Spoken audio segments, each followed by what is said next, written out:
Welcome to the What Really Happened radio show. Putting America first, second, and third. Here is your host, Michael Rivero. And aloha, America. Welcome to our show today. It is Monday, October 26, 2015, almost through the month here, almost on the doorstep of November. Halloween coming up, end of the week here, so get your costumes and your decorations and your various other treats to hand out. Hopefully something healthy for the kids. Too much sugar is going to be bad for them, but we're doing all that. We have lots of stuff to talk about today. The phone lines are open, 877-300-7645, 877-300-7645. Tom is sitting in our control room, twiddling the dials, ready to answer the phone when you call on in. Obviously, the big story right now, monster earthquake struck in Afghanistan. They're having some aftershocks. It was felt in Pakistan and India, including damage. I saw this video of a shopping mall in Delhi that was just falling apart. A lot of videos of the ground just swimming back and forth, liquefaction effects going on. As of the last time I checked, the official death toll has gone over 200, but you need to remember a lot of that area is very rural. We're getting information out of the urban centers that still have power and communications, but those rural areas, they're cut off. The building code is very, very weak, so this is probably going to get a little bit more serious before it is all over. And it's not like those poor people of Afghanistan have not already suffered enough at the hands of the United States, and now they have to deal with this huge earthquake as well. Now, Afghanistan, aside from dealing with the quake, has now requested formally military assistance from Moscow to deal with the evil ISIS and Al-Qaeda inside their own territory. And it's another case of countries that are supposed to be clients of the U.S. government going on over to Russia because Russia can get the job done. Apparently, Russia has hit 94 targets in Syria over the last 24 hours. The number of targets they hit keeps going up until they start running out of targets. Now, the battle for Aleppo is still raging. We're not seeing a huge amount about it on the corporate media, but at last count, the Syrian army has managed to retake control of over 150 square kilometers of land in and around Aleppo. And Aleppo is a key city in Syria for many reasons, political, economic, industrial, rail centers, and so forth. The northern part of Aleppo is still in the hands of the Kurds, who are being armed by the United States, much to the annoyance of Turkey's Erdogan. They're kind of biting their allies back and forth. Nobody knows who's supposed to be fighting for who. Article coming out of Russia today, Battle of Aleppo is a must-win for Russia. And it doesn't seem that that's going to be much of a problem for them. Russia has confirmed that, yes, units of their Spetsnaz troops, their top fighters, roughly the equivalent of the American Green Berets, have been on the ground assisting the Syrian army in retaking Syria away from the terrorist groups, some of which is now openly admitted were funded and created by the United States government. Now, Baghdad has given Russia permission to start bombing ISIS convoys leaving Syria coming into Iraq. And this is basically going to stop all of these ISIS terrorists from running for the border to Iraq to get away from Russia bombing. They're going to turn north into Turkey, which is not going to make Erdogan happy. Erdogan's trying to take all these refugees and shove them into Europe, and Europe is now starting to shove back. So that situation is clearly falling apart. Very humorous article came out in Global Research, with the collapse of the U.S. terror campaigns in Syria. Will the moderate Syrian rebels move to Miami? And you can't rule that out because nobody is taking any precautions, whether the flood of refugees being allowed into our country across the border are former ISIS Al-Qaeda fighters. It's just being handled extraordinarily recklessly. Now, interestingly enough, Russia offered their help to the Free Syria Army against ISIS and Al-Qaeda. The Free Syria Army turned them down because, after all, the Free Syria Army knows who they work for, and that's the government of the United States of America. Showing their extreme displeasure, London has frozen all political contacts with Moscow to stamp their feet and say, we don't like you. All right, let's grab ourselves a couple of phone calls here. Jeff in Canada, aloha, welcome to the show. What's on your mind? Hello, Michael. Thank you once again for all that you do. I'm just disgusted by what was said and not said at these Benghazi hearings. Mm-hmm. In the coming months between now and November, if you could just, reiterate to people, especially the younger people in the audience, what we're going to get with another Hillary. I'm reminded of that documentary, The Mina Connection, where it talked about the Bush-Clinton CIA enterprise of drug and gun running. And there's a lot of material to support that. Terry Reid, who was one of the gun-running, drug-running pilots in the Iran-Contra scandal, wrote a very thick, very detailed book called Compromised, Clinton, Bush, and the CIA. It's a little hard to find, but that is a very in-detail examination of how this whole operation was set up. You have The Crimes of Mina by Sally Morris and Roger Denton. That's Sally Denton and Roger Morris. It was supposed to be in the Washington Post. The Washington Post refused to print it. They finally got it printed in Penthouse magazine, which doesn't detract from the fact that they were telling the truth about the biggest drug runner in the country is the country. We have drug lords who've bought themselves a government. That's what this is really all about. That's why one of the reasons they went into Afghanistan, to get the opium poppies blooming again and start shipping the raw opium to America's drug lords and also to Russia as well. But as far as Hillary is concerned, the corporate media may be proclaiming her victorious in her testimony before the Benghazi committee, but as more and more people actually look at the testimony, more and more embarrassing revelations are showing up that underscore the fact that, yes, Hillary Clinton and the U.S. government were lying to the American people about several issues connected. We're going to go into that in a little bit more depth later in the show. But absolutely, I'm going to keep the pressure on Hillary from now through Election Day.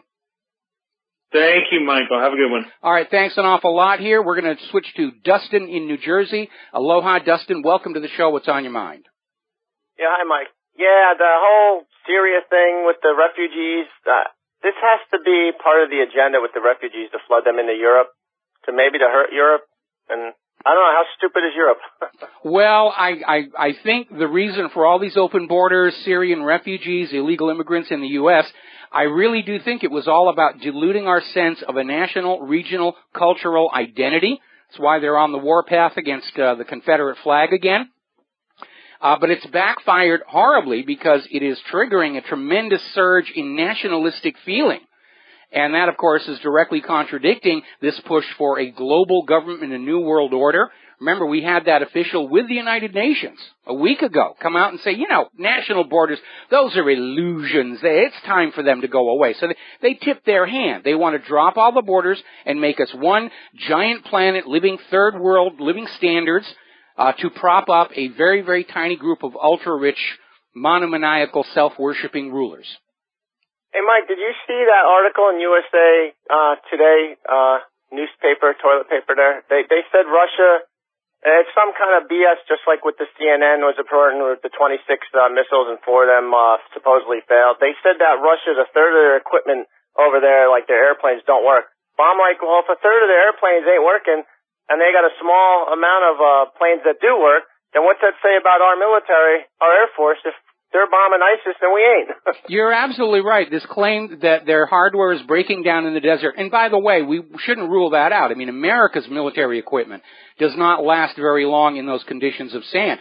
But they're basically saying Russia's force in Syria is degraded, and yet Russia continues to strike. Again, 94 targets in the last 24 hours.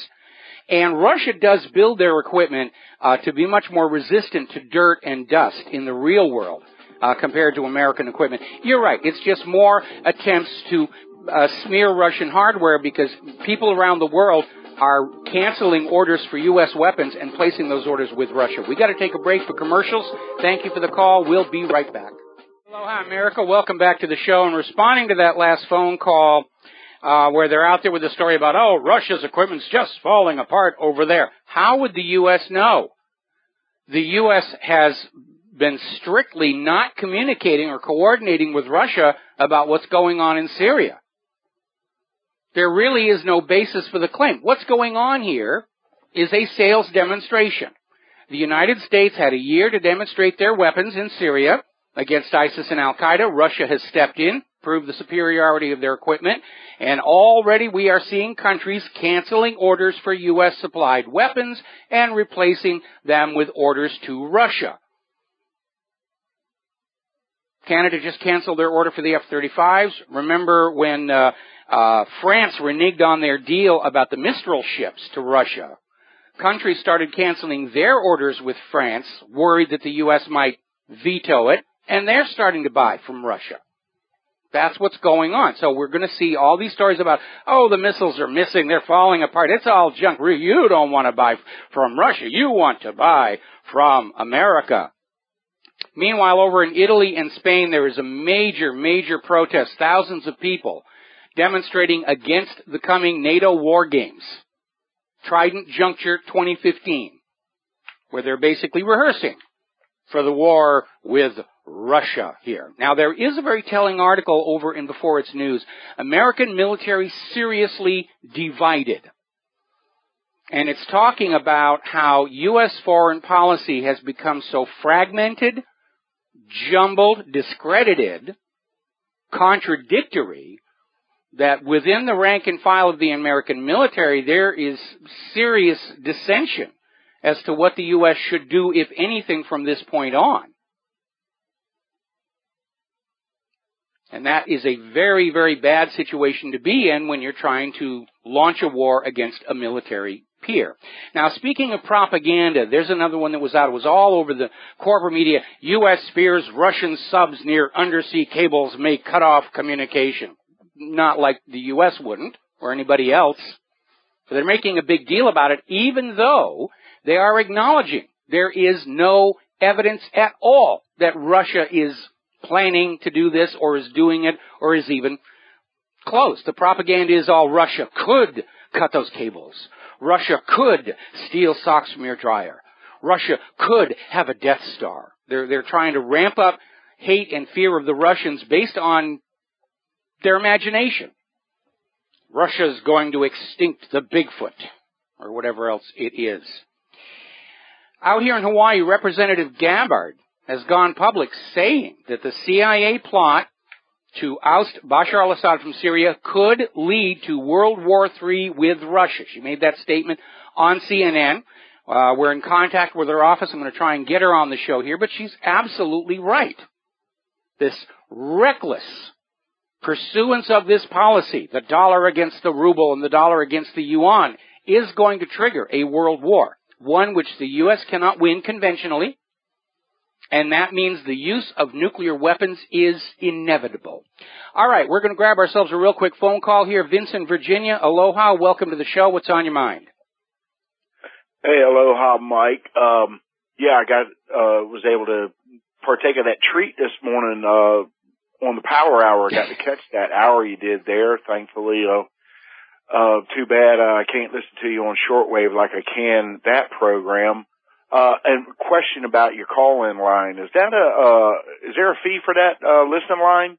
No, there isn't. There's no fee for that. Okay. All right, great. Okay, but I wanted to ask you about, I tried to call in this morning when you were on the Power Hour, and you ran out of time. Also, for you people think that the U.S. exceptionalism in military equipment and stuff, just Google USS Donald Cook incident.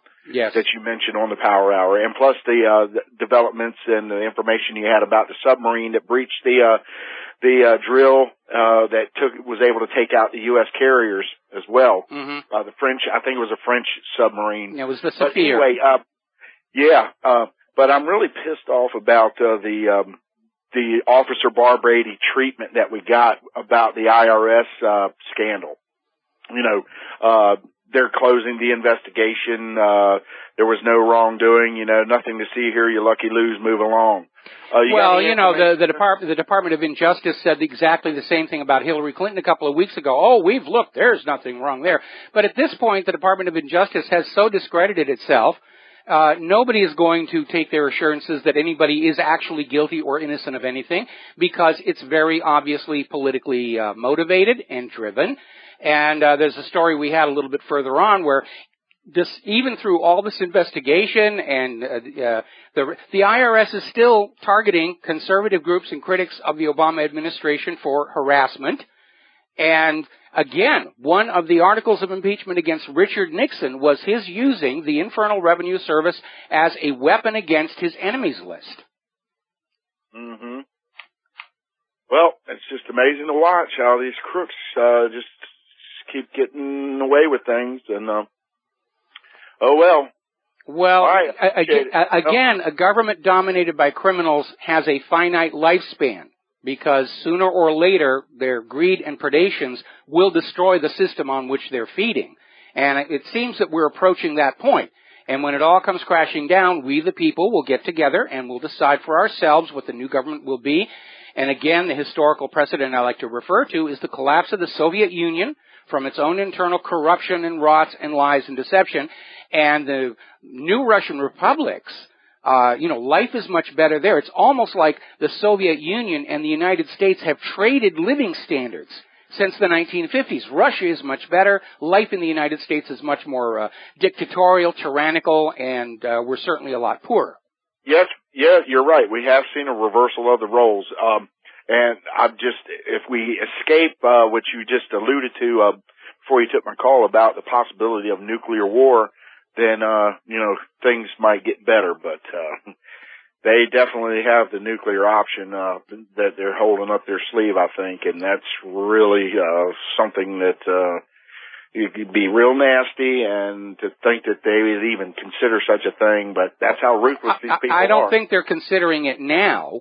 I think a lot of the people who are still on this whole PNAC, we can conquer the world thing, are absolutely convinced that the U.S. never loses a war. We don't count Vietnam. And they're convinced that we can prevail against Russia and China with our conventional forces. And on the day when they realize that, in fact, that's not going to happen, that's when they'll turn to the nuclear weapons. They'll say, we cannot surrender. We have the nuclear option. We need to play it. And, yeah, it is inevitable. Well, I mean, it's interesting that, the incoming Joint Chiefs of Staff, he's got, a hard-on, so to speak, for Russia. Yeah, well, that's sort of a job requirement there. Anyway, Vince, I got to let you go here. We got to take a break for commercials, and we'll be right back. Well, hi, America. Welcome back to our show. Now, over in Syria's Golan Heights, which is still officially part of Syria, despite Israel's claims to the contrary. As you know, Israel launched an attack into that area last week. Well, Syria is fighting back. The Syrian armed forces took over this 4th Battalion base of the Free Syria Army in the Golan Heights and took full control of it, and discovered to nobody's surprise that everything in it, arms, ammunition, supplies, medical supplies, whatever, had been provided by Israel. So, another article on the same talk. This came out of Lively. Guess who's behind the Islamic State? And this is the further revelations coming out of this Israeli IDF colonel who was arrested in Iraq leading ISIS terrorists. And apparently he's just become very, very chatty and said, yeah, Mossad has been directing ISIS in Iraq for months, if not years. And now the real players are coming into view. What's going on behind the scenes. And we have reason to be suspicious. We have reason to take it upon ourselves to dig out the truth about all of this. Because if it's handed to you on a silver platter, or actually in this case a silicon platter, by the corporate media, it's what they want you to think, not what they think you need to know. Now, over the weekend, Tony Blair issued kind of a sort of maybe little tiny apology saying, well, yeah, maybe we shouldn't have gone into Iraq. And then, of course, he tried to blame it on bad intelligence. We had bad intelligence. We just, we were convinced he had these nuclear weapons. We were convinced he was going to attack, which is nonsense because we had ripped that whole cover story apart just as the invasion was starting, which means that everybody who reads WhatReallyHappened.com, the lie of the century, is smarter and more educated and more informed than the Prime Minister of Britain and the President of the United States of America. Now, we know it's nonsense blaming it on bad intelligence, because one of the documents that surfaced in this whole Benghazi investigation was a memo about how Tony Blair and George W. Bush met in Crawford, Texas a year before the invasion started, right about the time the United Nations gave Iraq permission to sell their oil for the euro instead of the dollar, and they said, we have to invade Iraq, we have to get rid of Saddam, we have to take it over, put it back on the dollar. That has now come out.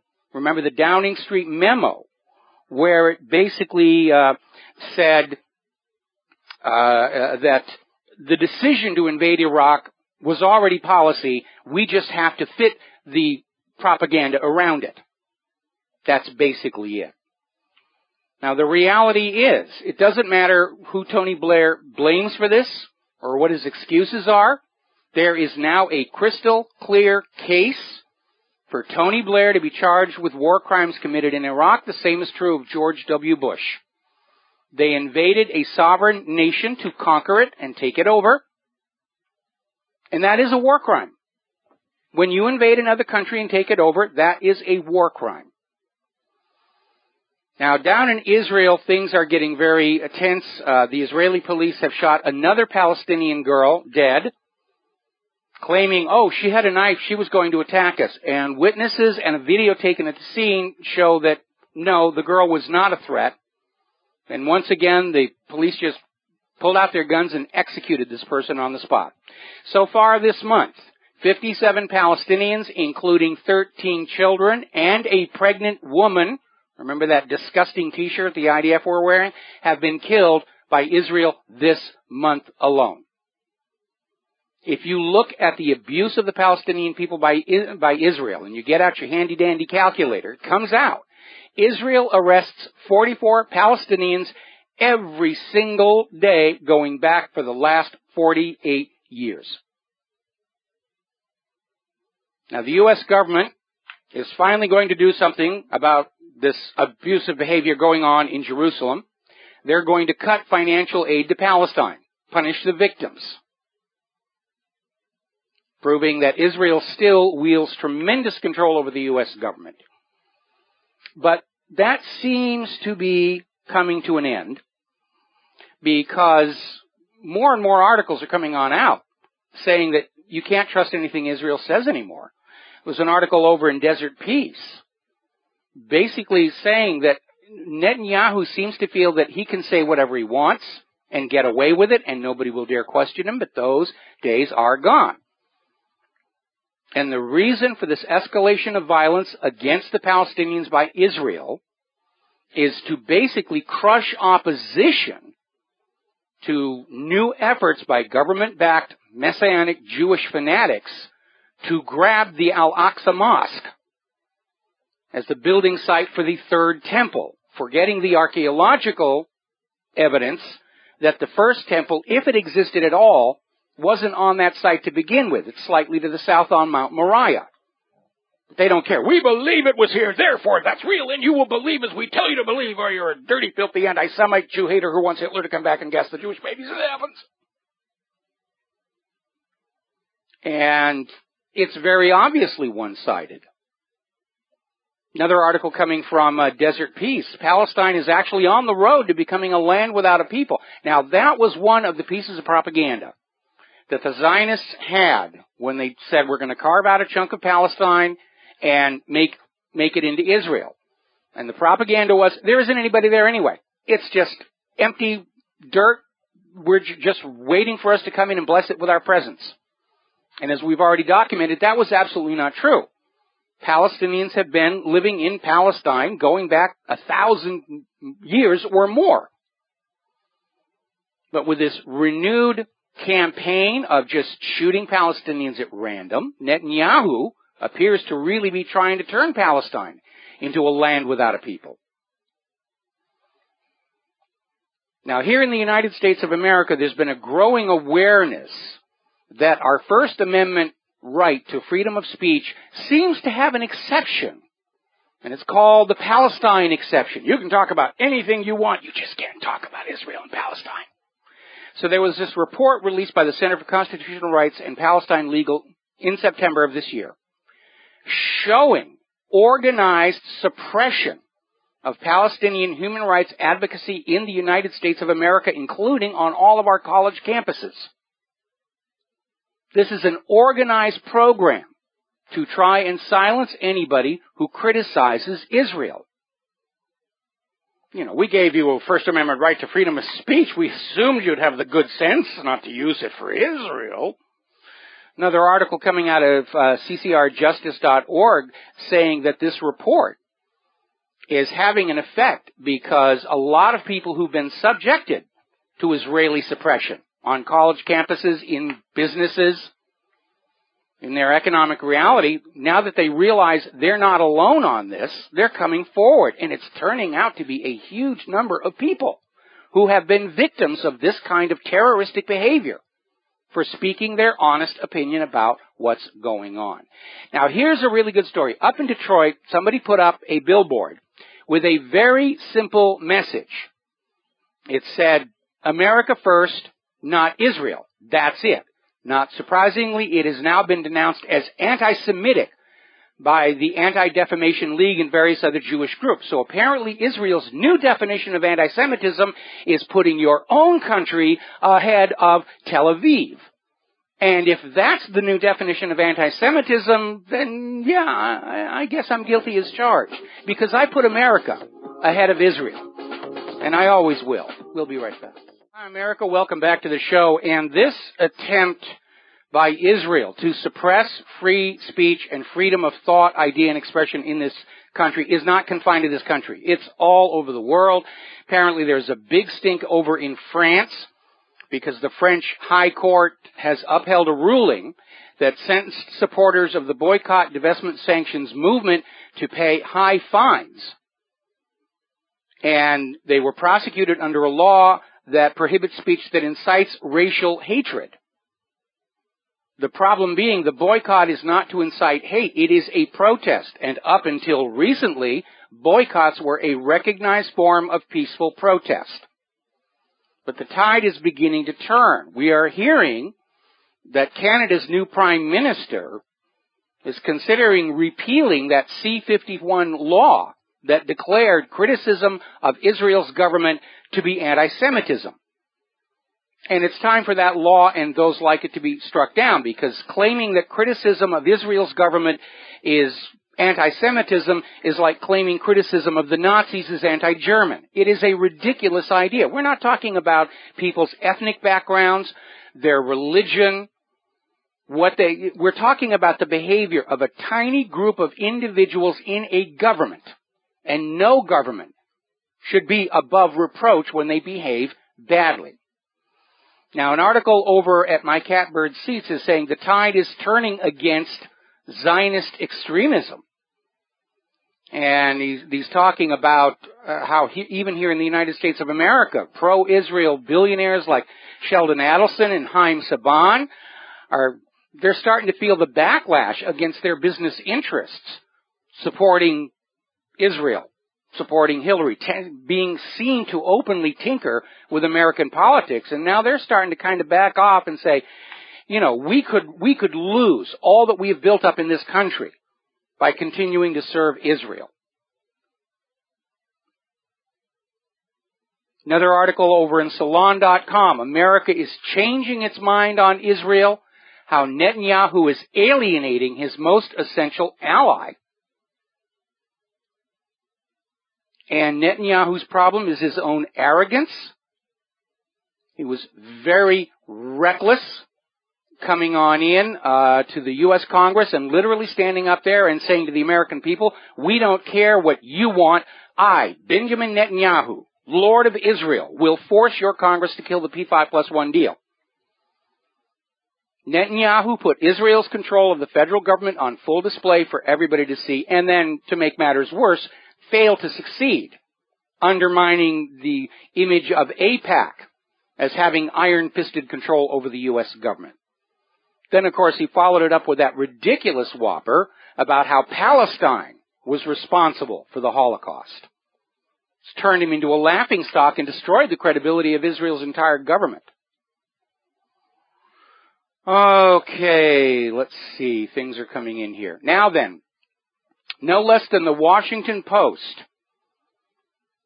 had an article today, harshly critical of Israel, written by an Israeli. The article described Israel as a savage, unrepairable society. And not only did the Washington Post publish it, not only was it written by an Israeli, it was one of the most read articles on the Post this morning, according to their website. People are waking up to what's been going on. Over at Salon.com, another article, Holocaust experts shame Netanyahu. He's as bad a historian as he is a politician. Another article at the Huffington Post, Netanyahu, have you no shame? And Netanyahu has really turned a corner for world history. For decades, defenders of the Orthodox account of the Holocaust have always sidestepped the embarrassing historical contradictions with the constant claim that Israel would never lie about something as important as the Holocaust. Netanyahu has destroyed that. Netanyahu proved to the world that yes, indeed, Israel does lie about the Holocaust and probably has been all along. And by doing so, Netanyahu has legitimized the right of all people to investigate the matter for themselves, to decide for themselves what did or did not happen. It's socially acceptable now to go back and say, well, if Netanyahu's lying about the Holocaust and the Palestinians, we have a right to reinvestigate for ourselves and not just sit there and be told what to believe by Israel, by the U.S. government, by the schools, by the corporate media. Look how much we've been lied to in recent history. Saddam's nukes, Assad's sarin gas, torpedoes in the Gulf of Tonkin, Spanish mine in Havana Harbor, Lusitania not carrying weapons. Prudence demands that we go back and re-examine everything that we have ever been shown on TV and movies or taught in the state-controlled schools. Because the uncomfortable reality Americans are waking up to right now is that we are the most lied to people on the face of planet Earth. Now then, I want to get back to MSNBC, which had run a map, which appears all over the web, and it's in my article on The Maps Tell the Stories, showing the loss of Palestinian land from the founding of Israel to present day. And of course, immediately Israel's whiners called MSNBC and said, that map is based on false information because there's no such thing as Palestine. This is a week before Netanyahu said Palestine was responsible for the Holocaust. You know, this week, Palestine doesn't exist. This week, yeah, they exist and they're the cause of the Holocaust. You can see how Israel's propaganda is starting to come apart at the seams. So MSNBC buckled under. They removed the map and said, we're sorry, it was based on false information that there is such a place as Palestine. As it turns out, MSNBC's map did have two factual errors in it.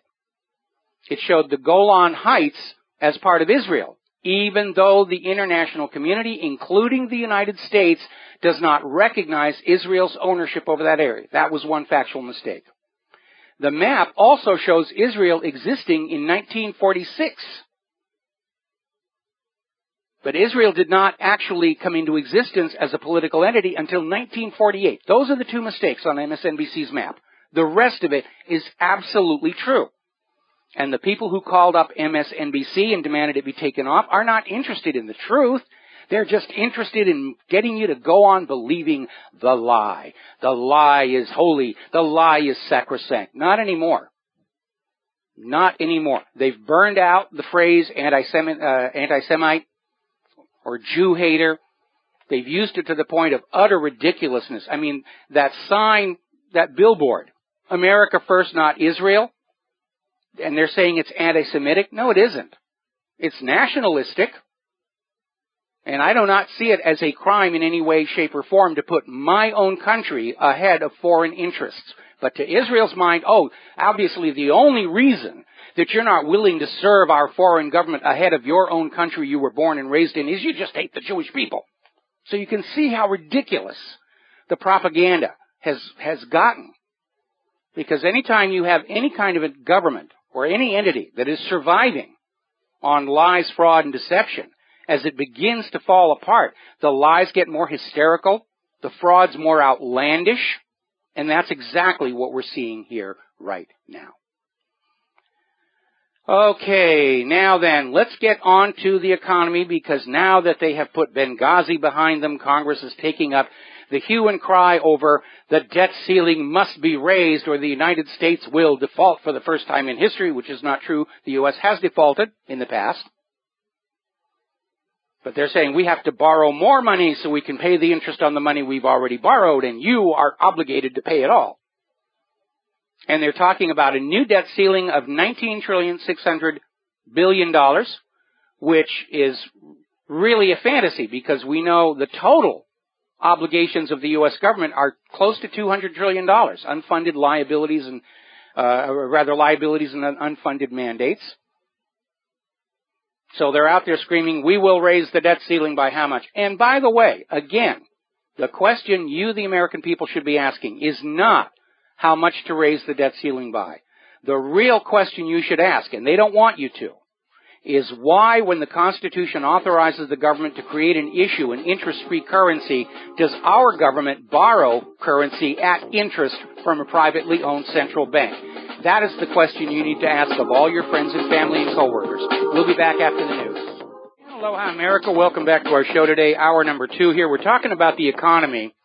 And one of our members just posted a story to the members part of WhatReallyHappened.com.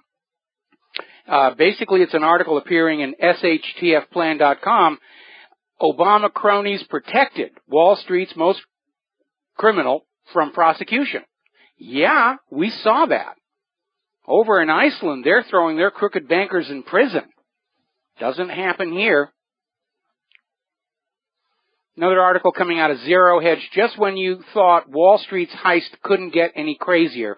And they are sounding the alarm on Goldman Sachs, which has $78 billion with a B in deposits, but is holding $45 trillion with a T in notional amount of derivatives, meaning what the face value of the derivatives will be if they become active. So that means Goldman Sachs' exposure on derivatives is 563% of its risk-based capital. Well, so you think, so Goldman Sachs goes out of business, worse things could happen. Well, you need to understand that not too long ago, in fact, it was just last year, very quietly, the U.S. Congress passed a law which brought Goldman Sachs and other derivatives traders under the protection of the FDIC, meaning when the implosion happens, the U.S. government is going to come to you, the American people, and say that you have to come up with that $45 trillion to save those poor, suffering bankers over at Goldman Sachs. See, in a dictatorship, the poor are always made to pay for all. And it's the essence of fascism. In economic fascism, those who make money get to keep it as long as they're sharing a little bit of it with the politicians. When they lose money, the losses are transferred to the people. And that's not very good for the people, is it? Everyone talks about we're supporting capital. We're not a capitalist country anymore. We haven't been for decades. We have descended into economic fascism, as Lenin predicted we would. When Western capitalism failed, it would inevitably become fascistic to prolong its wealth and power, and that's exactly what's going on. Now, fascism ought to be more correctly called corporatism, because it is the aligning of corporate and government power against the general population. And that's not my definition. That comes from Mussolini, who won the Olympic gold medal for being a fascist jerk. Now, over in Zero Hedge again, U.S. dollar dumped against Asian foreign exchange as re-leveraging Chinese send margin debt to 6 weeks high. Everyone's trying to play games. Basically what they're trying to do is take what cash they have and shake it back and forth really hard in the hope that it will multiply and grow. And it really doesn't work that way. It's just an excuse for the Federal Reserve to print up more money and hand it on out to the Wall Street criminals here. Now, Iran has announced they will join the BRICS Development Bank. And that, of course, is another reason why the U.S. government hates Iran. They're supposed to use the U.S. dollar. They're supposed to sell their oil only for the U.S. dollar. That's the grand plan that was revealed by General Wesley Clark to keep the petrodollar deal in place. Now, over at Investment Watch blog, very alarming article. SEC proposes massive Wall Street deregulation. Whose side is Obama on? We know that every time the regulations are loosened on Wall Street, they immediately start taking reckless chances with other people's money.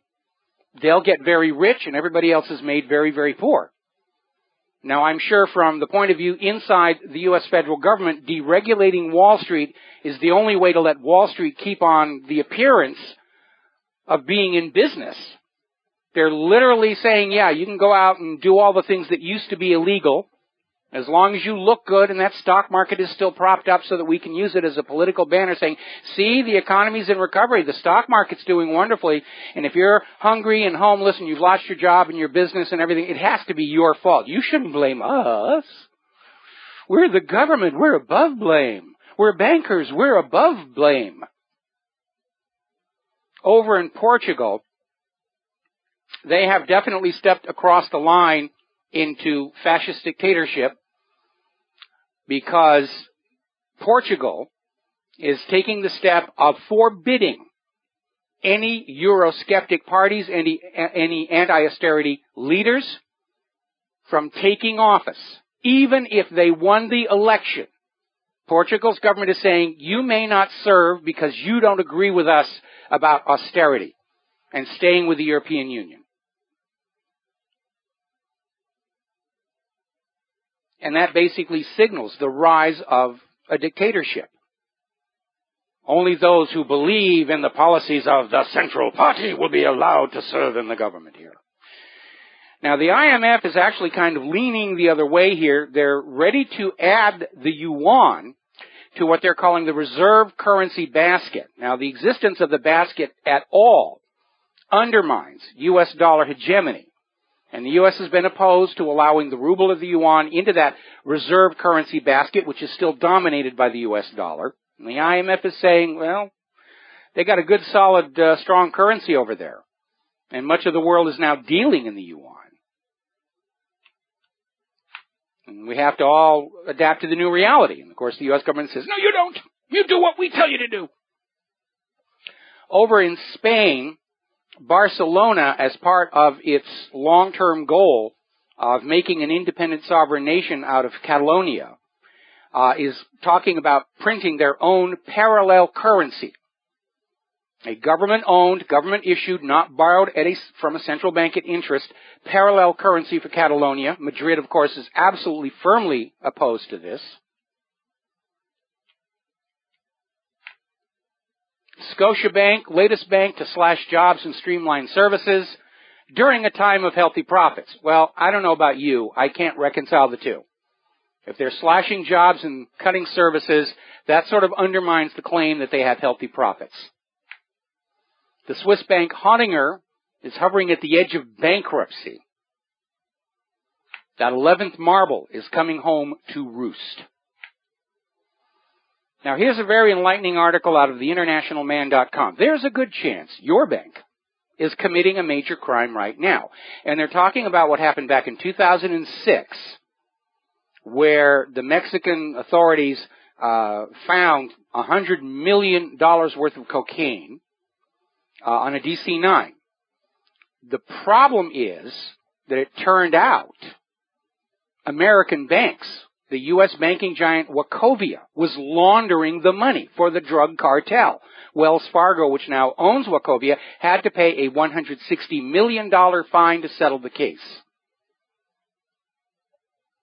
Now, here's the question I have. We're always hearing about these banks that are laundering money for drug cartels or other situations. Under the RICO statutes, Doesn't the U.S. government have the right to seize all the bank's assets, not including the customer funds, of course, and put them back into circulation to help the American people?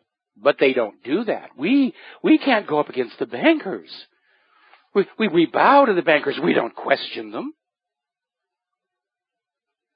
Another story coming out of Global Research. There's never really been an American middle class. The American middle class is always poor, saddled with debt. The lifestyle is supported by debt, not wealth. When we come back from this break from our commercials, I'm going to tell you the big lie of American capitalism. And it's a whopper. We'll be right back. And aloha, America. Welcome back to the show. And I want to share with you all the big lie of capitalism. Now, the big lie of capitalism is that everyone can be rich. And this is nonsense. If everyone were millionaires who would take out the trash, repair the sewers, or bury the dead. Capitalism only works if there is a deliberately imposed wealth differential. The vast majority of people must be kept poor by whatever means. Taxation, fees, fines, planned obsolescence, in order to keep these people willing to work at the thousand distasteful jobs on which our society depends. Now, politics is the process that decides who is and who is not allowed to be rich, and inevitably selects those who cooperate with the ultra-wealthy and understand that the mass of the population must be kept poor. That's where selective enforcement of the laws comes in. From the President and the Department of Justice. Those who are playing ball and going along with the agenda are allowed to basically commit crimes with impunity. Those who are becoming rich but are considered unreliable get targeted. We were all raised with this myth that if we just knuckle down and work hard, we will do well in life. And if you look around the United States today, you're going to see hundreds of millions of people who've spent their lives working as hard as they possibly can. And they're poor, they're in debt, they're broke, if not outright homeless. That's the big lie of capitalism. Now, as you probably know, there are advertisements all over the place for the latest and greatest iPhone, the iPhone 6S. It's got a 4K camera, and it's got all these other wonderful things, and it looks pretty hip. It's running about $600, I understand. And because of that, I have no desire to trade in my current iPhone, just so I can say, I've got the new one. I've got one that works. I'm happy with it. And I'm not the only one, because the first quarter of 2016 sales estimates for iPhone are predicting a decline in sales. Would we all like a newer and hipper phone? Yeah. Do we have the money to buy one? Of course not. That's the problem. This constant buying newer versions, or planned obsolescence, or new computer every 5 years, new car every 5 years, you can do that with an economy that's healthy. And people are able to earn the money to constantly be buying these new products. Our economy isn't there anymore. People don't have enough money to indulge in buying the newer iPhone just because so that they can say, I've got the newer iPhone. Same phenomenon is impacting Apple iWatch sales. They sold very well that first month. After that, just bottomed out. People are buying things they need, essentials, food, rent, just going through the roof. They don't have money left over for possessions to feed their vanity and their ego, which is what most of these things are. When they come out with a new model every 2 years and just expect that you're going to upgrade. No, I can't afford it. Nobody can. And you would think that they would wake up and realize that this constant selling of new hardware as a fashion accessory to prove that you're hip and trendy and up to date isn't working anymore. That selling software and hardware that has to be replaced every 5 years is a failed business model at this point. But I think some of these tech giants are going to have to go bankrupt before somebody looks up and says, you know, we didn't really adapt to the changing realities of the economy. They won't recognize it until it's too late. All right, we're going to grab ourselves a phone call here. Damien in New York, aloha, welcome to the show. What's on your mind? Hey, Michael. How you doing? Doing fine. Those definitions that you gave of capitalism and politics were spot on. Were those yours, or did you pull those from somewhere? No, that was mine. Those were spot on. Thank those you. Need to be taught in political science classes everywhere instead of what they're teaching. But well, the only thing they'll let me teach is computer animation and visual effects here, and I'm sure they were watching to make sure I wasn't mentioning anything else while I was in the classroom. Right, or they put you under attack. Well, I want to talk about a couple of things. I'll try to make them as quick as possible.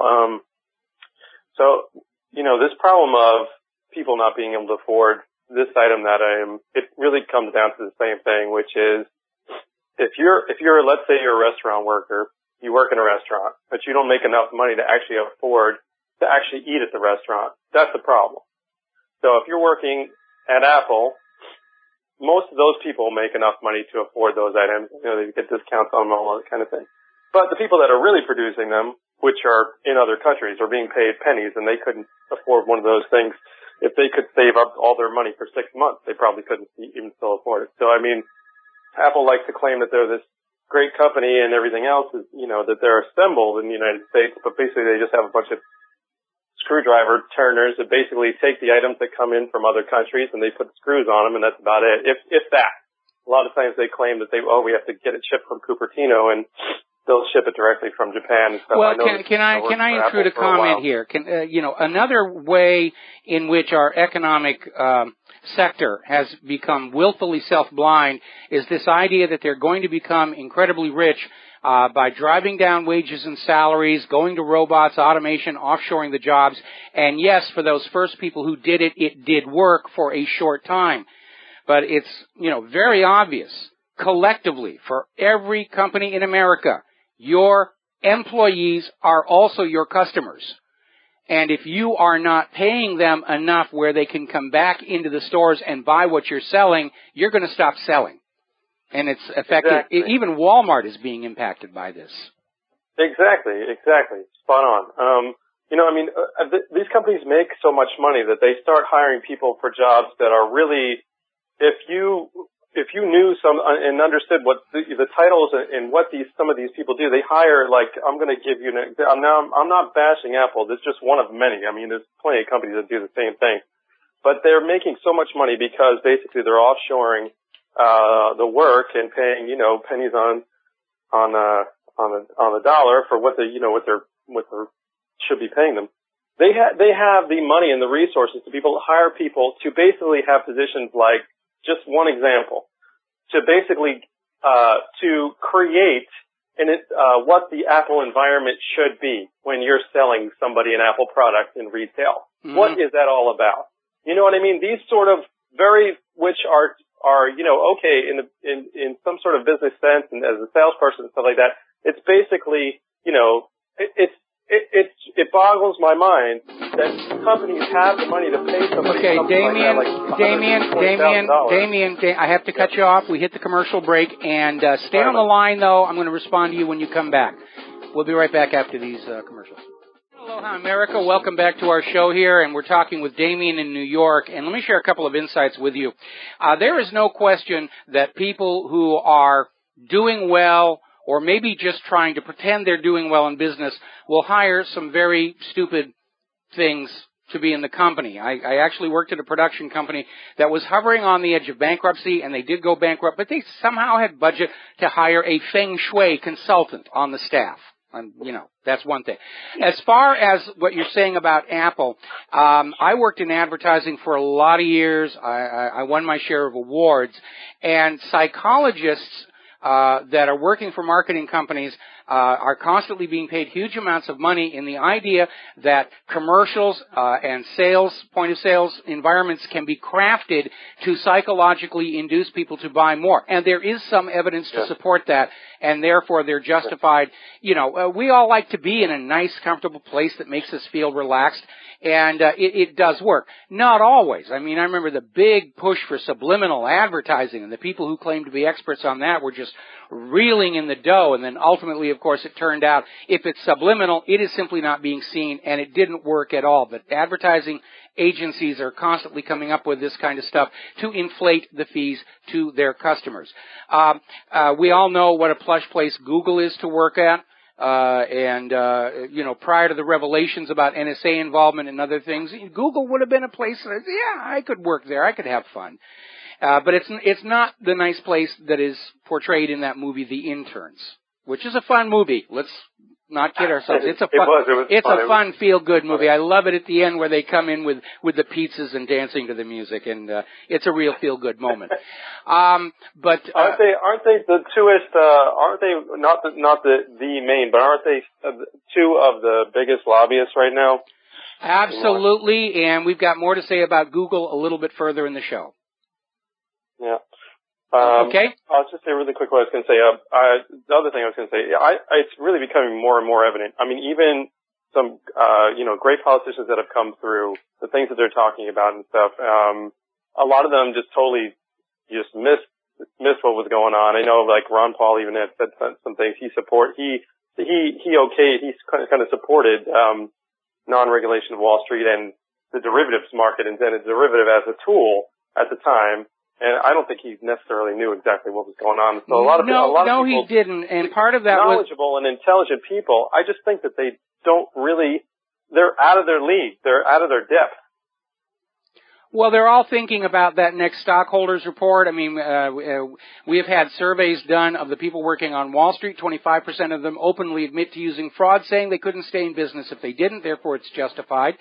And many of these things like derivatives were originally set up to serve a safety purpose, but everybody looking at them says, how can I use this to make myself richer than I already am? And so its original justification for existing is completely abandoned, and it becomes another get-rich-quick scheme. And again, I'm getting emails from people saying, you just hate rich people. No, I don't hate rich people. I'd love to be rich myself.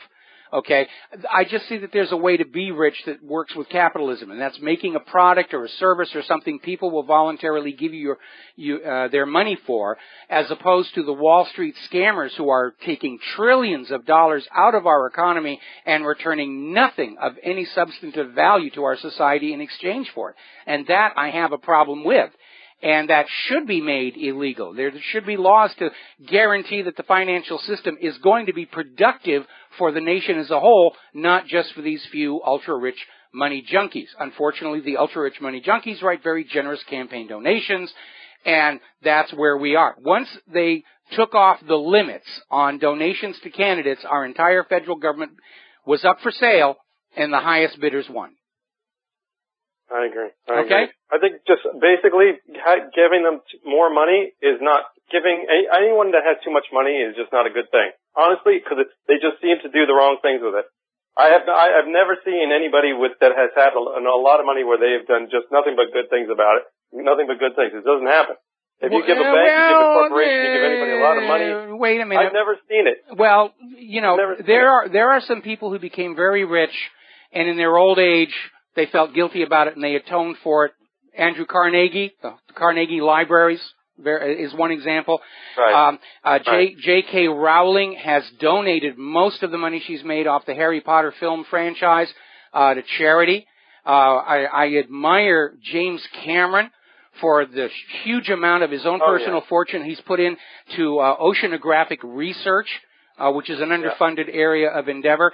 And, lots of money junkies just go on being money junkies, but there are some people who reach a level of wealth and say, look, I couldn't possibly spend all this in my lifetime. Let's find something positive to do with it. They're few and far between. We don't encourage them or acknowledge them enough. We certainly don't disincentivize money junkie behavior in our society, but there are some people. I agree that they're mostly artists, though. I agree with what you're talking about, yeah. Okay. Anyway, Damien, gotta let you go. We got another caller coming on the line. We're running out of time here on the program. Before we take this next call, very sad story over in Denver, where there's this activist group, Denver Homeless Out Loud. We're building these little tiny homes for the homeless to live in. Remember, we're going into winter, and Denver's going to get hit. And they built these homes, and the Denver Police Department arrested them and destroyed the homes.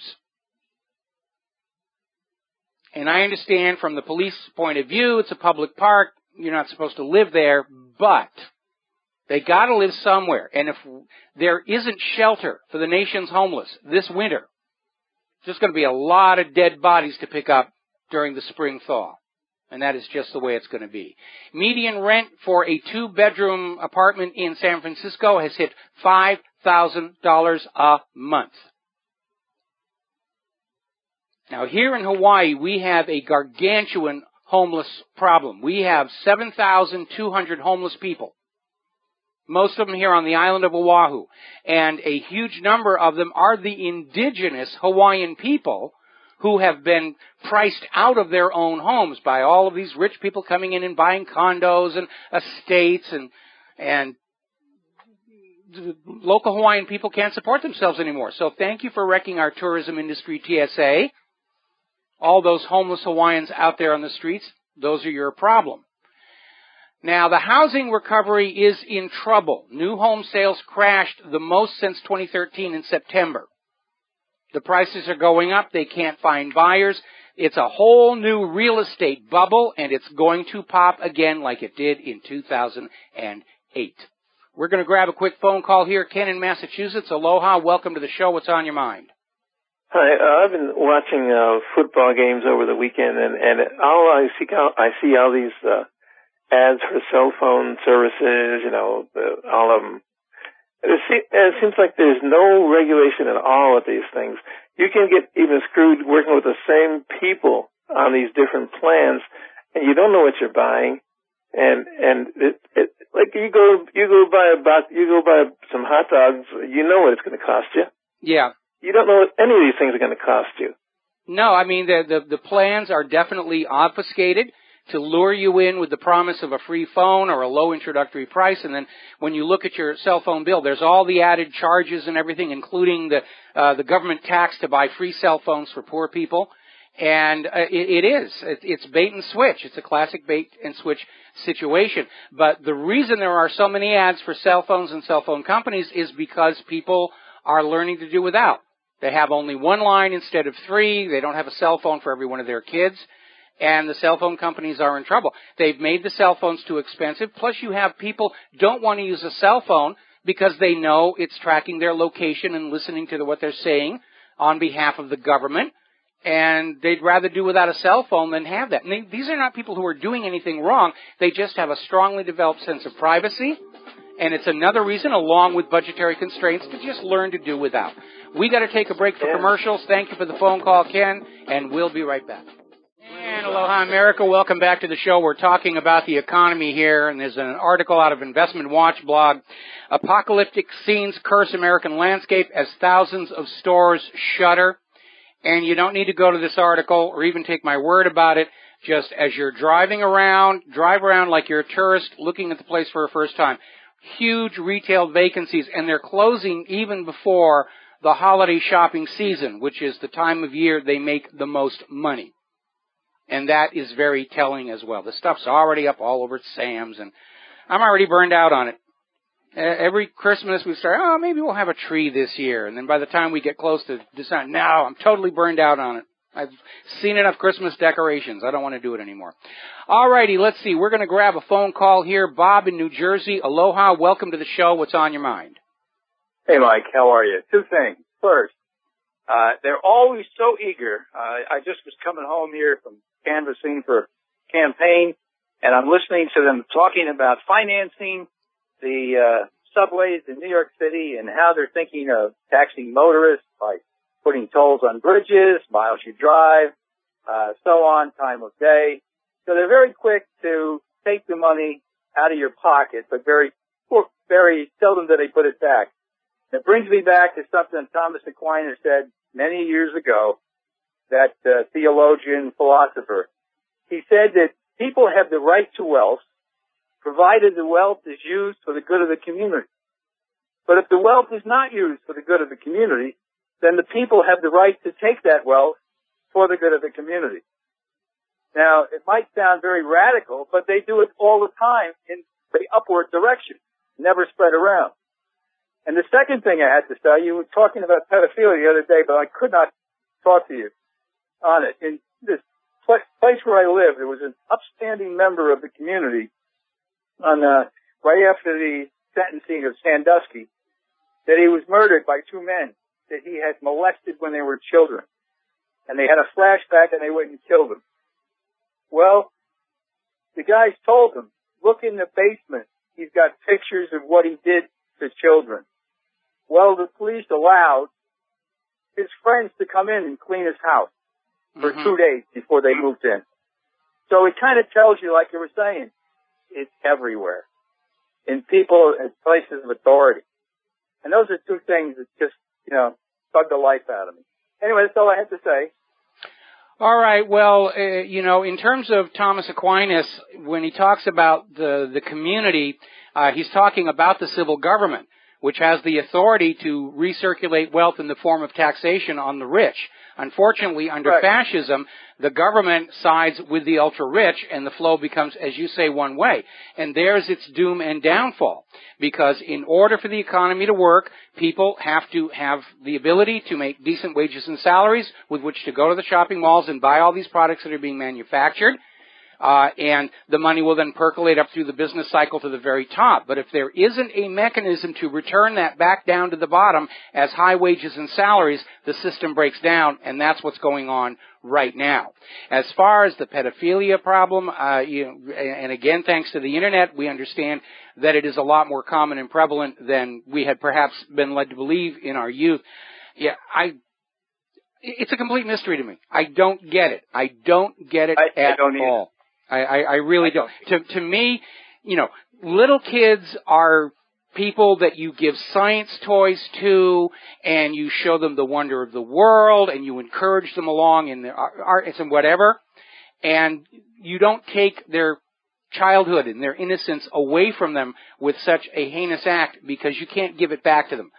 Growing from childhood to adulthood is a one-way street, and we know it has to happen eventually, and we should delay it as long as possible. And even mass marketing is now guilty of that, taking kids out of childhood by marketing to them as if they're adults, marketing adult clothes, sex appeal to the, it's a little sick. I consider it sick. Now, and I want to make a point here. I am nobody's idea of a moral prude.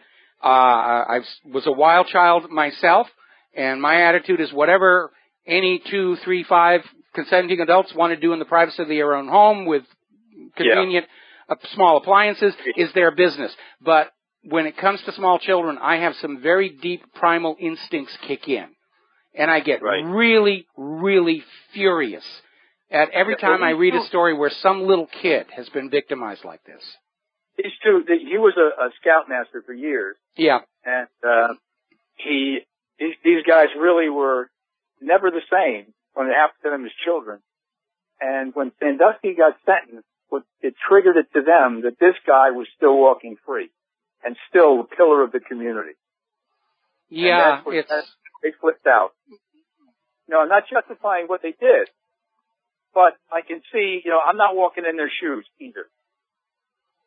No, when it happens, it does traumatize these kids for life, and I can understand their outrage. And again, we've got a similar situation with that woman who was raped at a very young age, and a young Hillary Clinton defended the rapist, made up a complete line of BS to get the rapist off. And these kind of injustices do happen all the time. And it's kind of alarming to hear the government always talking about the children are our future, and yet they're not really taking very good care of them. They're not educating them very well. They're using them as a dumping ground for corporate-produced food that nobody else would buy in their right mind. They're not walking their talk when it comes to the children of our country and, indeed, of the world. Exactly. Okay, I got to let you go. Thank you very much. We're going to go to John in Barbados here until the top of the hour news. John, what's on your mind? Hello, Michael. There's one thing that sends me incandescent with rage, and that's this paedophilia nonsense. Just tar feather them and then draw and quarter them and throw them in the river. But anyway, I want to castrate them with a pair of very rusty nail clippers. Yeah, something like that. Well, apparently I've heard there's a proposal in the UN to add Aiea IS and ISIL to the endangered species list since the Britain invasion. Well, you know, we'll miss them just like we miss the dodo bird. And the other thing that I noticed is that since this invasion, Washington D.C. seems to be a mixture of headless chucks and sitting ducks. You know, things are going crazy over there. What's happening, for goodness sake? Well, the foreign policy has shattered. It's lost any sense of cohesiveness. And as a former Secretary of State, Hillary Clinton bears the blame for a lot of that. You know, the Clinton doctrine in Libya, we'll be talking about that a little bit further on. They've destroyed the place. They've left utter chaos in their wake. And I don't think they're going to come out and say, well, that's what we wanted to do. We wanted to take this thriving, healthy economy, this booming country, and just turn it into absolute rubble. That was our policy, so we could go on claiming that the United States is the greatest nation on earth by taking every other nation on earth and reducing it to third world rubble. Well, yeah, I mean, it is. Well, it's not just that nation. They've done it to Iraq. They're doing it to Syria. They've done it to Afghanistan. They're turning every nation they go into rubble, and it's about time, I think, we started a massive program to persuade, shall we say, the U.S. to close all its foreign military bases and take the dumb, stupid animals back home. Well, you know, I wouldn't call them dumb, stupid animals. They volunteered for something that they didn't know what it really was. They thought they were protecting America. They're now realizing they're garrisoning the American empire across the globe. But you've hit an important point people need to keep in mind. For all this talk about humanitarian intervention, and we're saving the people from Gaddafi, and we're saving the people from the evil Assad, not a single one of these interventions has produced a better country than as it was when the U.S. first went in. It's always made things worse for the people. So, I think there's a turnaround now, as I was saying to you last week, in the military, where people are really waking up. They know what's going on, and, you know, there's signs appearing everywhere. I will not be Al-Qaeda's Air Force. I will not be, you know, fighting for Al-Qaeda. Mm-hmm. You know, I mean, so it is percolating through, and it looks like almost a slow-moving mutiny even taking place. Well, we had an article about that before, where there's a tremendous lack of agreement within the military as to what the U.S. should do next. We have to take a break for our top of the hour news. Thank you for the phone call, John. We'll be right back after these few words. Aloha, America. Welcome back to our show. Hour number 3. The phone lines are open, 877-300-7645. Now, as you know, Larry Klayman built a very solid RICO case against the Clinton Foundation. It is documented that donors to the Clinton Foundation enjoyed special access at the State Department while Hillary was Secretary of State.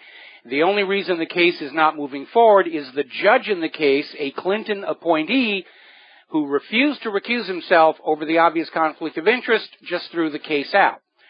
But it turns out Hillary Clinton is not the only person whose charitable foundation is buying political influence, because there's a big stink now over at the BBC, which stands for Buggering British Children.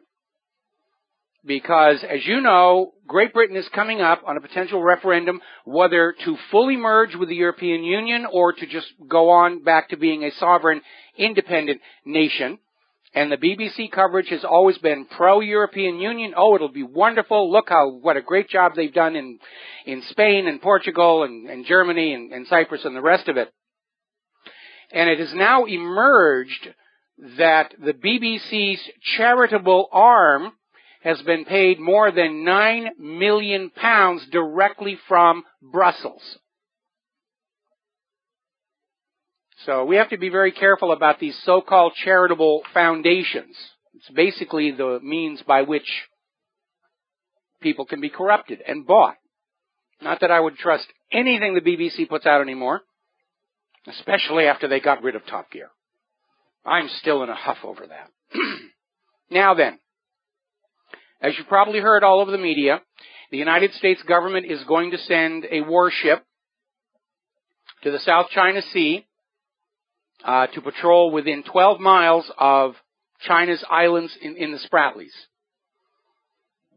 Now, the U.S. government is making a huge stink over the fact that China built up these existing atolls and reefs to make usable land on top of them. And the U.S. policy there is you can't do that and declare that it's your sovereign territory. Now, let me give you a counterexample. Here in Hawaii, as you know, we have a lot of volcanoes. And down south of the Big Island, there's a new one forming. It's called Loihi. And it's erupting, and sooner or later, like many undersea volcanoes, and let's face it, that's where all these islands in the Pacific come from. Volcano pokes above the surface, ooh, you've got an island. Now, there's absolutely no question that Loihi is going to be declared part of the sovereign United States territory, part of the state of Hawaii. And the real estate agents are already down there along that southern shore with their signs ready to plant them as soon as land shows up. I don't see a real difference between a volcano creating new land for a sovereign country and the people of that country building up existing atolls and reefs to make usable land. I mean, Japan is like the world leader in creating new landmass out of their trash. I'm sure I'll get an argument saying, well, the volcano is an act of nature, and, the building up the reefs and the atolls, that's an act of human beings. Well, my counter to that is, are we human beings not part of nature? All right, so let's talk about Hillary Clinton, because the corporate media is still out there declaring that she won the Benghazi hearing as if it was a sporting contest, and, she emerged pristine. The reality is she didn't. Because a lot of things have surfaced from her testimony, which the corporate media is pointedly ignoring. And one of the ones came out that the corporate media totally ignored was Representative Peter Roskam asking Hillary about this clip that we've all seen where she's out there, we came, we saw, he died, wild, hysterical giggling. And Representative Roskam said, is that the Clinton doctrine? And Clinton said, no, that was an expression of relief that the military mission undertaken by NATO and our other partners had achieved its end. In other words, she admitted at that point, getting rid of Gaddafi was the mission in Libya. And that stands in stark contrast to President Obama's statement in 2011 that U.S. forces were going into Libya to protect the Libyan people from the cruel, evil dictator Gaddafi. And he said explicitly, broadening our military mission to include regime change would be a mistake, and it was, but Hillary admitted before the Benghazi committee, once again, you were lied to about why your sons and daughters in uniform were being put in harm's way. Hillary admitted the invasion of Libya was regime change, not humanitarian. We now know that the White House and Hillary Clinton knew the attack on the Benghazi consulate was a professional, organized operation. It was not this spontaneous mob responding to the video. They knew that. And they went on lying to you about this video of the innocence of Muslims. They lied to you about that.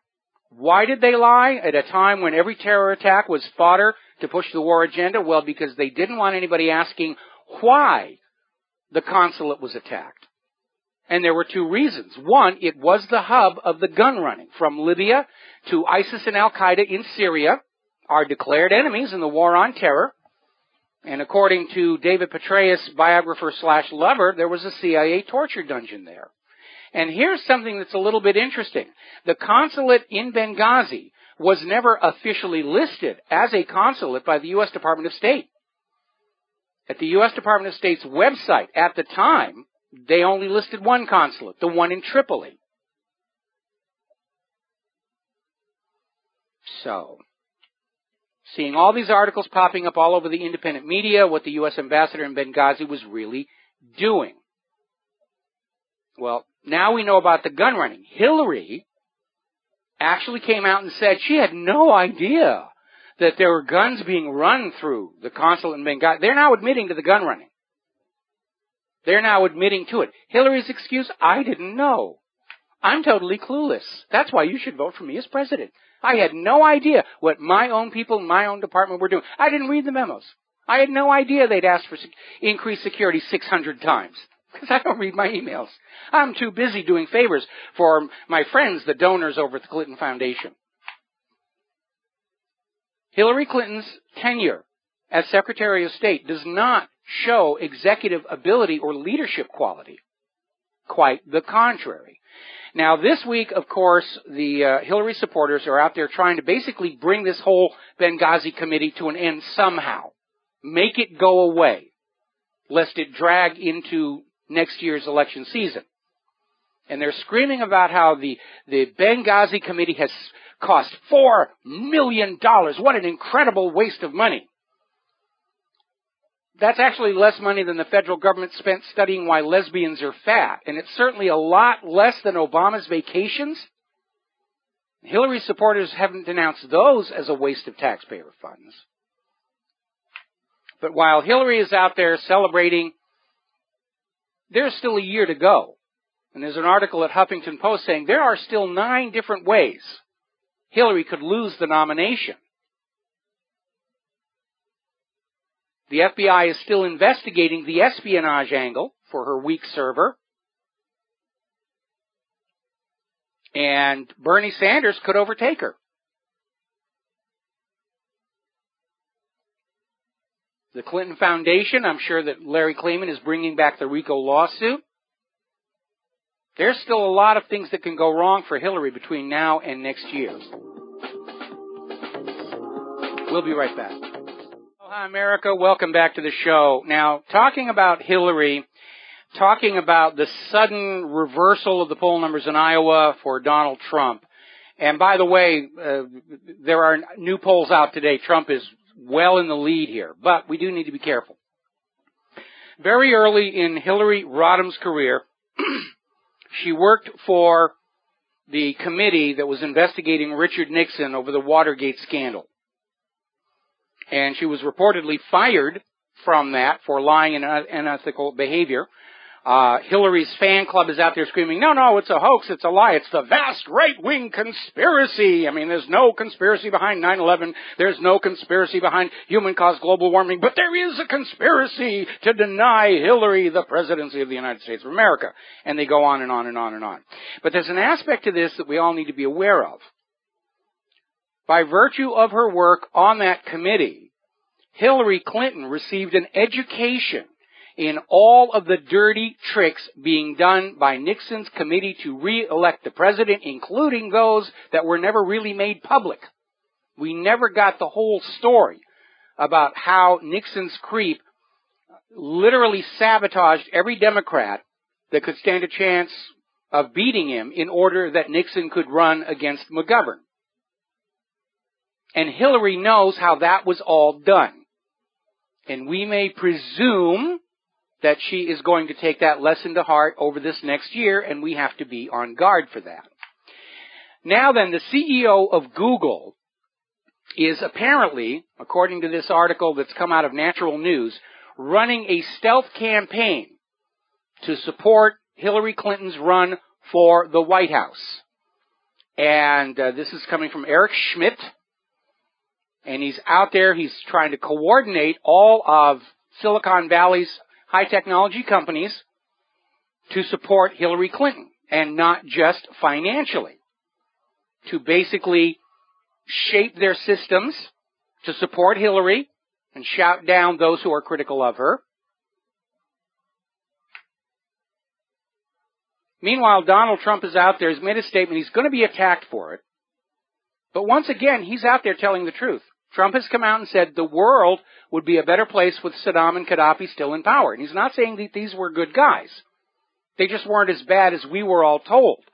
And if you look at what has happened to Iraq and Libya following the U.S. interventions, it is clear that despite the money made by Wall Street and U.S. defense contractors, the sacrifice of our sons and daughters in these wars did not improve things in those nations. And had we left well enough alone, life in those nations would be a lot better than it is right now. And he's absolutely right. See, story out of Investment Watch blog, latest poll, if a theoretical matchup between Hillary Clinton and Donald Trump would win 70% of the electoral vote. So Donald, make sure you're wearing your Kevlar undies and stay out of small airplanes in suburban Washington, D.C. parks. Now, as you know, Jeb Bush's campaign is in serious trouble. He was the presumptive GOP nominee, just as Hillary is the presumptive Democratic nominee. And Jeb is in trouble. He's in single digits. He's running out of money. They've had to cut their ad schedule. They've had to let staff go, put some of the staff on half payments. Jeb has gone back to daddy, trying to find some more fundraisers to help him back on board. Trump is teasing him about that. You know, Jeb gets whooped and he runs home to mommy and daddy. But now it's come out through Federal Election Commission filings. Jeb Bush's finance director made out like a bandit on this whole situation. Made a total of $1.3 million. That's a lot of money. Now, you remember back with the Project for the New American Century, and it was out there writing these policy papers, pushing the agenda that because the United States was the world's only remaining superpower, we should act like one and go on out and conquer the rest of the world and make them live the way that we thought they should. Well, one of the co-founders of the Project for the New American Century was Bill Kristol, and he has now registered a new internet domain name, CheneyCotton2016.com. Contrary to Joe Biden's claim that there isn't enough time left to mount a campaign, other people apparently disagree. And the GOP establishment is absolutely terrified that Trump could win the nomination and the White House. So now they're talking about dragging Dick Cheney back into the race, with Cotton as his vice president. The GOP attitude seems to be anything but Trump. My attitude is anything but Hillary. Let's take a phone call here. Lark in North Carolina. Aloha. Welcome to the show. What's on your mind? Hey, Mike. Aloha. Hey, did I hear you right? First of all, about the Trump, and I think that's great if you said that. Trump said that if we still had Gaddafi and Saddam Hussein, the world would be a lot better off. I agree with him, and I think if he explains this properly, he'll win. And then did I hear you right? The Republicans are stupid enough they actually think we would buy Dick Cheney, this war criminal? They got to be desperate. They got to really be desperate. I mean, and again, it's shaping up this year. This next election year is going to be the year of the Mavericks. There's going to be a huge anti-incumbency fever sweeping the nation. There's going to be a huge anti-Friends of Israel fever sweeping the nation. And I think these are all good things. I mean, are they talking about running Cheney for president? Apparently, he's registered the domain name. Oh, my God. I mean, you know, they got to be crazy. I mean, they're so out of touch. I mean, the reason why Jeb Bush isn't going anywhere is because of his brother. I mean, I don't like any of the Bushes. To me, that's a criminal family, just like the Clinton family is a criminal family. But I mean, and I love the way he's crying like a little, you know what, he's the crown prince, and he thinks it's supposed to be his his throne to inherit, and it really isn't. But I think you're right. We have these criminal families are dynastic rulers of this nation, and the reason they're so terrified of Donald Trump is he made his fortune legally, and he is not going to go along with turning a blind eye to the drug running, the gun running, dead bodies all over the place. Selling U.S. State Department secrets in exchange for campaign donations. He's not going to sit still for any of that stuff. Hey, Mike, most of the talk radio, what I call the establishment conservative talk radio, won't say the things you say or Alex Jones says or, Veterans for Truth says. They won't. And one of the best ways to do that is to call somebody and live the call screener, like I did to Bill Bennett today, and got through and said that how good of a guy Putin and Assad is. Well, that's a good thing that's a good thing to do. We have to start reaching out to the people who don't know what's going on. We'll talk about that when we come on back. Thank you for the phone call. Aloha, America. Welcome back to our show. And as I was mentioning to that caller, we need to really get into the idea of an outreach. I write my website. People read it. Members send in stories. I do the radio show. You all listen. You all know what's going on. That's not good enough if we're going to save this country. Everybody here has to become an advocate for the truth, and that means taking what you learn from the website and the radio show and putting it out for discussion. It's your place of employment, your school, your home, your friends and families. Don't overwhelm them with a bunch of stuff, but just ask pointed questions. The one right now, of course, is Netanyahu's whopper that the Palestinians started the Holocaust. Because Netanyahu just broadcast to the world, yes, Israel does lie about the Holocaust for political gain. Another one to get out there, and again, ask the questions, the Socratic method. Why is our government debating about raising the debt ceiling when the Constitution says they're allowed to create debt-free currency on their own instead of borrowing it from a private central bank?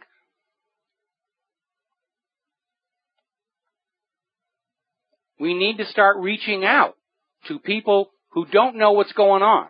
We can avoid the obvious paid shills who are paid to argue with us and waste our time, but there are a lot of Americans out there who know something horrible has happened to our nation. They don't know what it is, but they're starting to ask questions. You have to make it a point to be there, to be ready with the answers, and just give them a little bit at a time.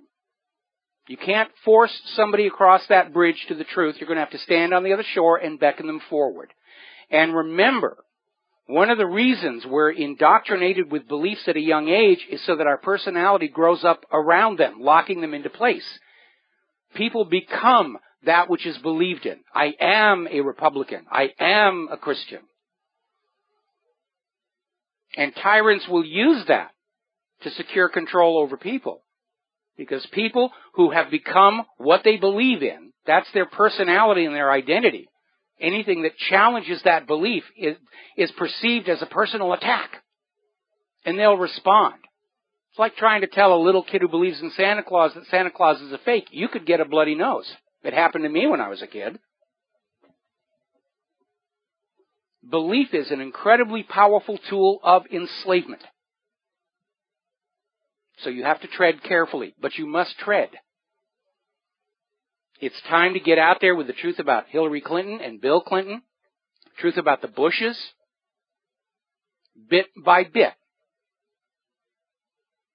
We can all become advocates for the truth. Now then, pardon me, let's talk about immigration.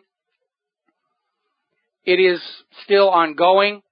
When you realize that it takes about 2 months for a refugee from Syria to make their way up to Europe under the best of conditions. You have to realize that there are some 2 to 3 months worth of refugees still en route. This is not going to go away. Now there's a story over in the Daily Mail in Great Britain saying politicians are now concerned the European Union could collapse in weeks from the strain of all these refugees pouring on in. That is most assuredly not what the globalists want. They wanted a single European Union with no sense of regional, cultural, national identities, and instead, the EU may fracture back to its member nations. Germany is saying we're underwater. They literally cannot support the mass of refugees coming into their country. Angela Merkel has had to reverse her position. Before it was, yes, come one, come all, we're generous, we're kind, we will take care of you. Now Germany is looking at deporting refugees in military cargo planes. Just load them on board, fly them where they came from, let them off.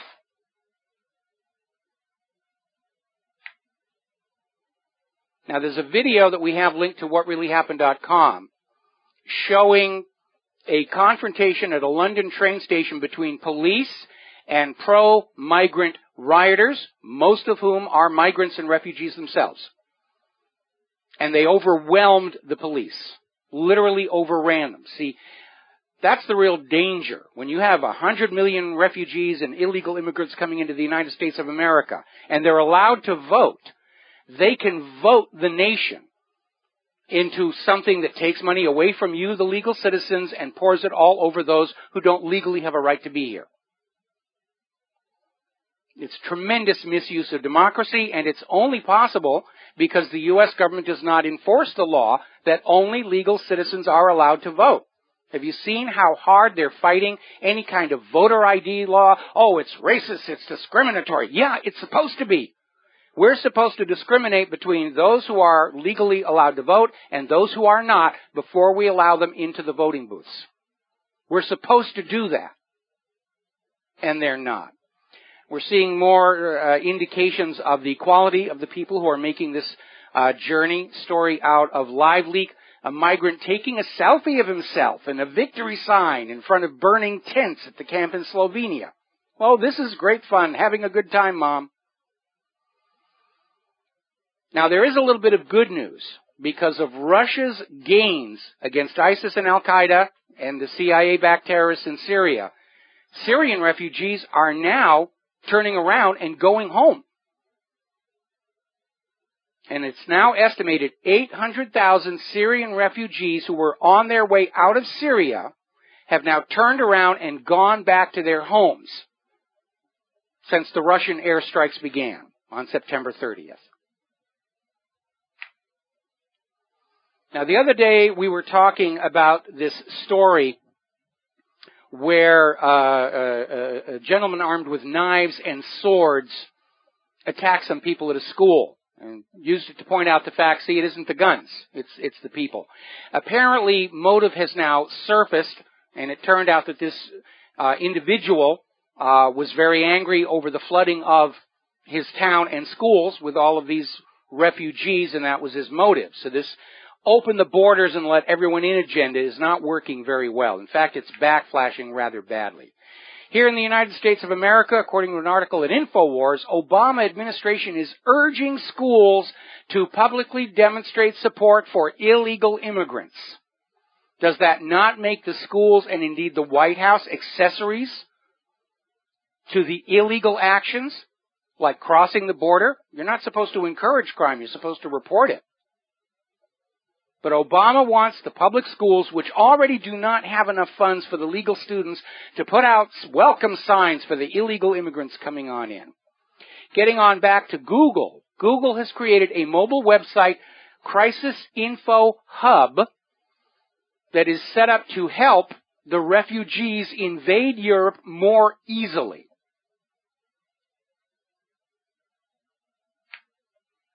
I think we all ought to boycott the Google search engine. There are plenty of others out there. StartPage, Yandex. I think it's time to boycott Google. They're going to use their wealth, power, and influence. And there are all these reports where Google has a new artificially intelligent search engine that will decide whether or not to link something in the search results based on what Google thinks you should hear or not. I think it's time for a boycott of Google. I really, really do. Let's see. We already mentioned this earlier in the show. The Tea Party targeting is continuing from the Internal Revenue Service. In fact, they never even really stopped.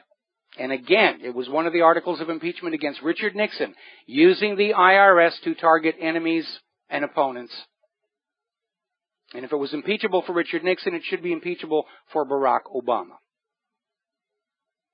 So, we're coming up on our last commercial break of the day. We'll be back with the final segment of our program after these few words. Aloha, America. Welcome back to our show here. Final segment on this, our Monday program. You know, the whole political correctness thing has just reached a level of self-destructive absurdity. And I think that's illustrated by MSNBC host Melissa Harris Perry, who was interviewing a guest, Alfonso Aguilar, about the possibility of Paul Ryan becoming Speaker of the House. And in the middle of Alfonso's comments, Melissa Harris Perry interrupted him and chastised him for using the phrase hard worker because it's offensive to African Americans.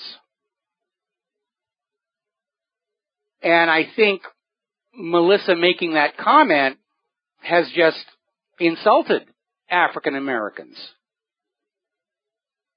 To even say that, but can you see how absurd political correctness has become? Political correctness is the face of dictatorship. You're not allowed to say certain things. Yes, you have freedom of speech, but you can't say this. It's not politically correct. You have freedom of expression, but you can't express that because it's not politically correct. It's a way of trying to get around the First Amendment and get everybody to conform to a certain mindset, to discourage independence of thought and idea. It's cultural Marxism is what it is. By the way, do you know who came up with the idea of racism as a negative? It was Leon Trotsky. When the communists were first starting to pull everything together after the Russian Revolution, it was Trotsky who came up with the idea of labeling anybody who resisted their agenda as just being motivated by racism. Oh, you're being racist and discriminatory. That's where it all began. Labels to silence people. Remember that former member of the Knesset was on Amy Goodman's show on Democracy Now!, admitting Israel screams anti-Semite to shut people up who are asking questions Israel can't answer. So, let's take a look here now at Obamacare. It is coming back to haunt us. And there's a very alarming story over at the SantaCruzSentinel.com talking about a business in their city that is looking at an 85% increase in the cost of their group health insurance plan for their employees. And they're saying the only option they have is to not offer insurance and to make sure they have few enough employees, let people go to get under the threshold. That's what Obamacare is doing. It isn't working. Now, everybody was told that the Affordable Care Act, once everybody signed up for it, the premiums would go down. That's not happening. It's another government-sanctioned monopoly to remove your choice about health care and to charge you more money for it. Now, the good news is, last week the House voted to gut Obamacare through the budget process. Obama has promised to veto the bill if the Senate ratifies and it gets to his desk.